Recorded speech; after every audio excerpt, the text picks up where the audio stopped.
Fábrica de juguetes Libertad. Ese era el cartel que presidía la entrada.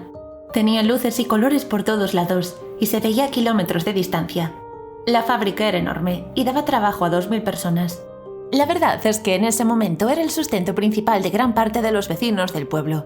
Es por eso que cuando alguien no quería estudiar, directamente pedía trabajo allí. Los padres cedían sus puestos de toda la vida a los hijos, y así generación tras generación. Eso fue lo que le ocurrió a Sebas. Había estudiado periodismo, pero la crisis le dejó sin trabajo.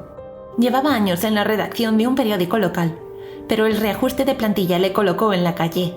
Por eso, cuando su padre Manuel cumplió los 65 y decidió jubilarse, no dudó en ocupar su lugar en la fábrica. El trabajo no le encantaba, pero era sencillo y le daba dinero. Recientemente se había casado y su primera hija venía en camino, así que su prioridad era ahorrar para garantizar el futuro de su familia. Empezó a trabajar en noviembre, justo antes de las Navidades. Al principio lo pusieron en la cadena de montaje. A veces le tocaba colocar piezas de muñecos, otras estructuras de trenes, dependiendo del día. Pero luego, y teniendo en cuenta que tenía estudios universitarios, lo trasladaron a las oficinas para hacer el control de calidad. Eso ya le gustaba más.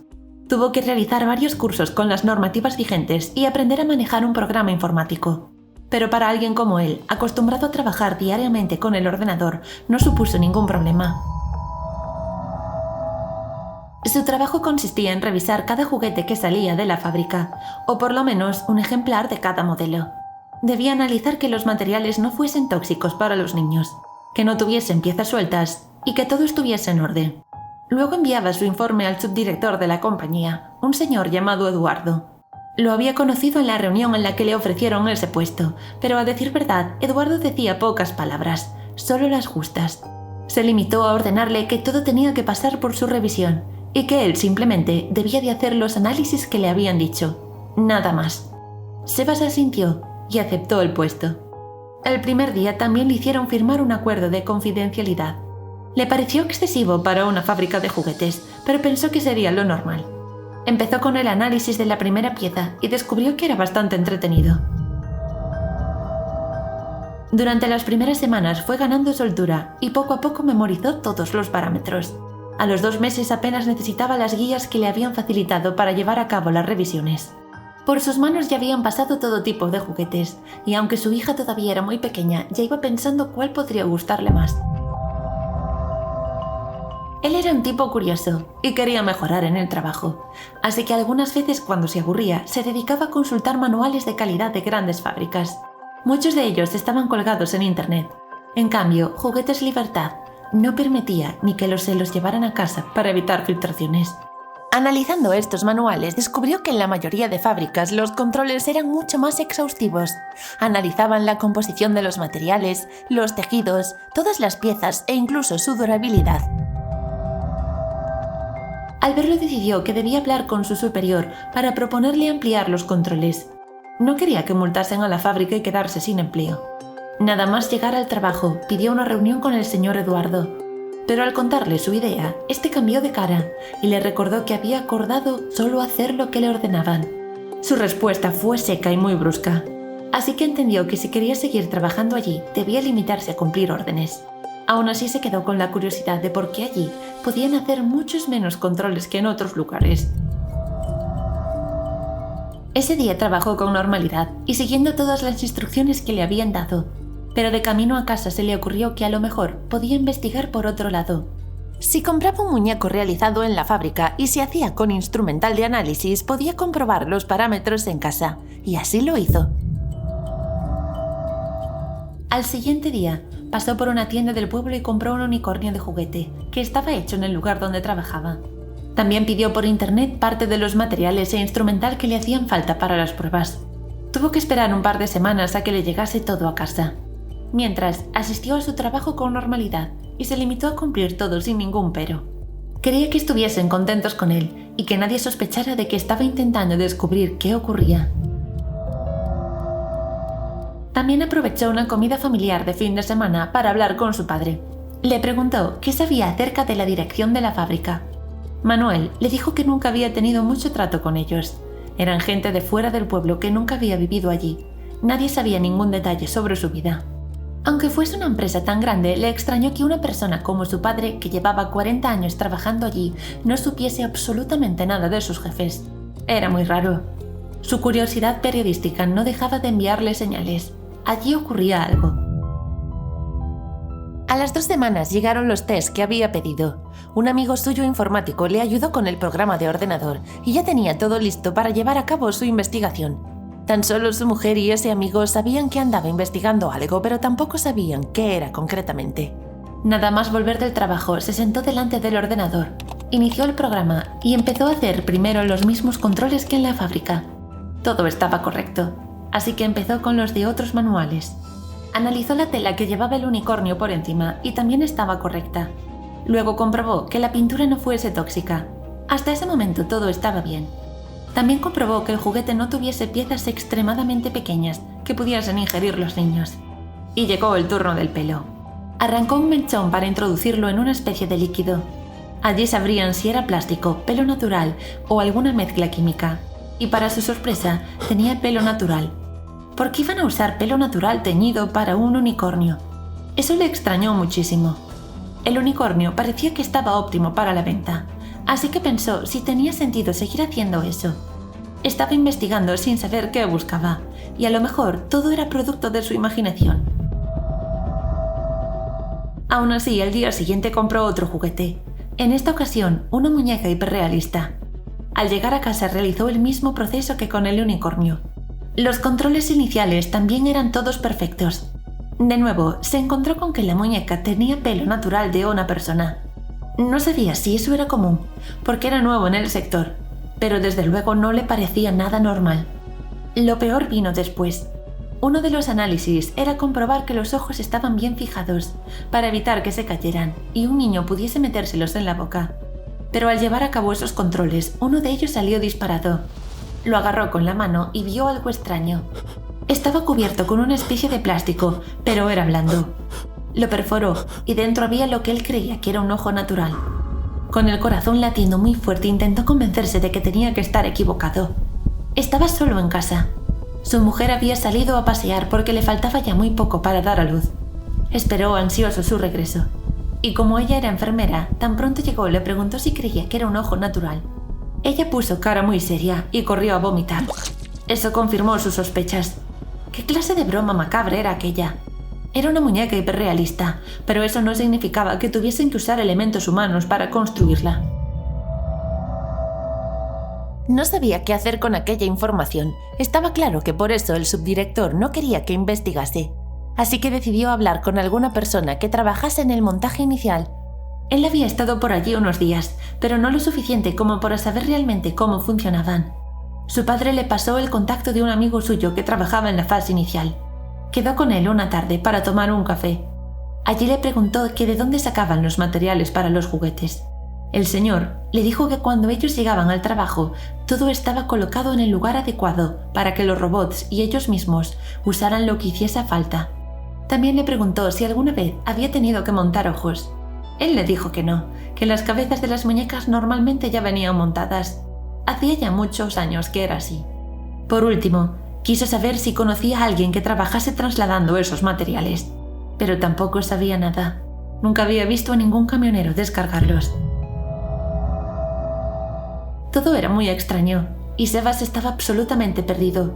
No sabía cómo podía llegar a la verdad, porque en aquella fábrica todo estaba demasiado bien organizado. Llevaban años funcionando con el mismo sistema, así que nadie sospechaba absolutamente nada. Lo único que le quedaba era montar guardia fuera de la fábrica todo un día. Tenía que averiguar cuándo llegaban esos camiones y qué descargaban. Era la única forma de descubrir algo, así que aprovechó que tenía un par de días de vacaciones pendientes, agarró el coche de su mujer y se puso en un lugar discreto pero cerca de la entrada de la fábrica. Se pasó allí toda la noche y pensó que no descubriría nada, pero a eso de las 4 de la madrugada vio entrar un camión. La fábrica paraba de 12 a 6, así que si hacían algo, sabía que tenía que ser en ese intervalo de tiempo. El camión no estaba serigrafiado, solo tenía una enorme lona negra. De él se bajaron 2 hombres muy altos y con gorro negro. Descargaron varios palets con mercancía y los introdujeron dentro. Pasada 1 hora volvieron a salir y emprendieron el camino de vuelta. Sebas pensó que si quería saber qué llevaban, tenía que seguirlos. Era el único modo de dar con el almacén real, así que intentó pasar desapercibido mientras lo seguía con el coche. Llegaron a un lugar bastante alejado del pueblo. No había ni casas ni coches. Él iba tan concentrado que no se dio cuenta de que estaba demasiado expuesto. El camión se metió en un cercado y los dos hombres se bajaron. En ese momento uno de ellos miró en la misma dirección donde se encontraba el coche de Sebas y al cruzar sus miradas supo que lo habían descubierto. Intentó arrancar de nuevo, pero estaba en un lugar recóndito que ni siquiera conocía, así que no tenía mucha escapatoria. Uno de los hombres le tocó en la ventanilla y le hizo el gesto de que abriera. Al abrir le preguntó qué hacía allí.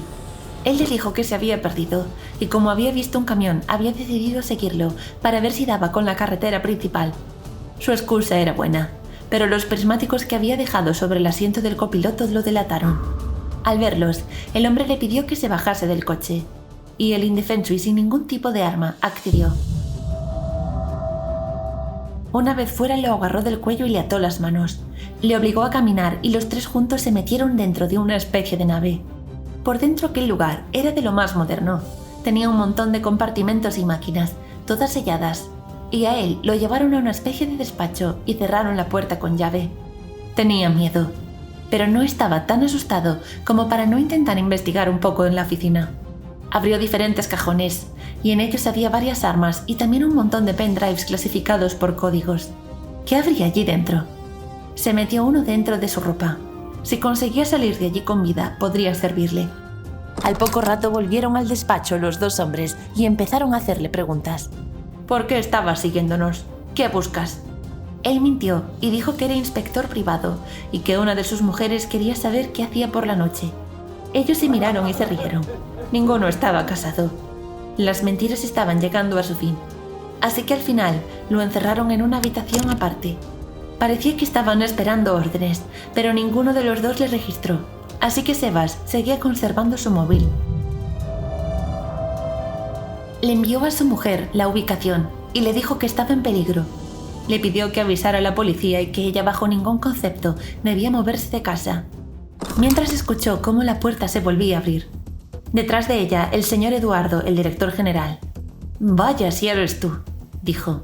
Llevaba en la mano una pistola, así que Sebas sabía que ese era el final. Eduardo, por sus preguntas, sabía que había descubierto algo, así que estaba totalmente sentenciado. Mientras le preguntaba a Sebas qué había descubierto, le iba pegando tiros en zonas no vitales del cuerpo. Pero la sangre empezó a correr, como en un río. Cuando Sebas perdió la conciencia, la policía entró en aquel almacén sorprendiendo al subdirector y a sus dos matones. Lo que encontraron allí era propio de una película de terror. En los tanques herméticos había cuerpos de niños. En otros, partes ya desmembradas con materiales químicos y en otro, ya productos finales para usar en sus juguetes.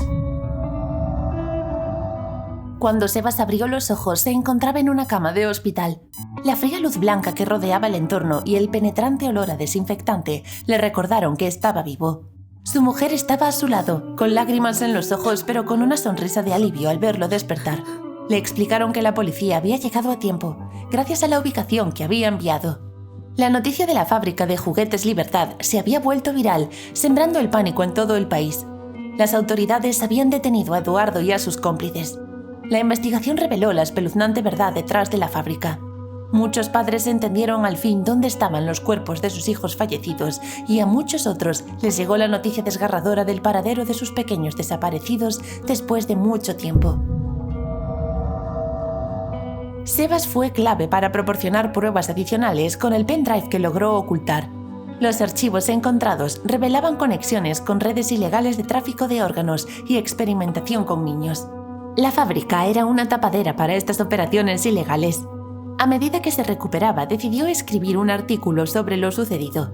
Su experiencia periodística le permitió dar a conocer la verdad al mundo. Su testimonio fue publicado en grandes periódicos y compartido en redes sociales. La fábrica de juguetes Libertad fue cerrada de inmediato y los responsables fueron llevados ante la justicia. Aunque Sebas logró exponer las atrocidades de la fábrica de juguetes, la verdad detrás de sus operaciones solo era la punta del iceberg. Después de los arrestos y el cierre, se descubrió que los responsables, lejos de ser derrotados, habían establecido una nueva instalación en la clandestinidad. Esta vez, la fábrica operaba con un nivel secreto aún mayor, evitando las sospechas y las investigaciones gubernamentales. Cambiaron su modus operandi y se aseguraron de que ninguna pista condujera a sus nuevas operaciones. Los experimentos inhumanos continuaron, pero esta vez envueltos en una trama más oscura y ocultos a los ojos del resto del mundo.